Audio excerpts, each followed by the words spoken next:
Завершилось первенство Европы по стоклеточным шашкам среди юношей и девушек. В этом чемпионате спортсмены из Якутии участвуют с 1999 года. В этом году соревнования прошли в столице Эстонии, городе Таллине, и стали 17-ми по счету. Тему продолжит Вера Гаврилева.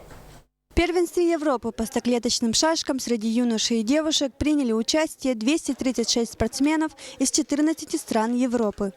Соревнования прошли по двум программам. Юных якутских спортсменов сопровождала заслуженный тренер Российской Федерации и Республики Саха-Якутия Мария Барденырова. Она работает тренером уже 23 года и считает, что, несмотря на сильных соперников, якутские шашисты выступили неплохо. Самыми сильными соперниками, конечно, были из Белоруссии, из Голландии. Но мы, значит, опередили, Россия опередила. И того, значит, по основной мы заняли первое место, Россия. В состав сборной России вошли 9 ребят из Якутии. Они пополнили копилку сборной России 10 медалями. 3 золотые, 6 серебряных и 1 бронзовая. На Европе я занял первое место в основной программе, а в быстрой программе занял второе место.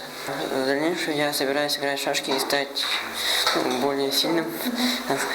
На этом соревнования для ребят не закончатся. В начале ноября состоится чемпионат мира по международным шашкам, куда юные якутяне поедут также в составе сборной России. Вера Гаврилева, Александр Жуков, НВК Саха, Якутск.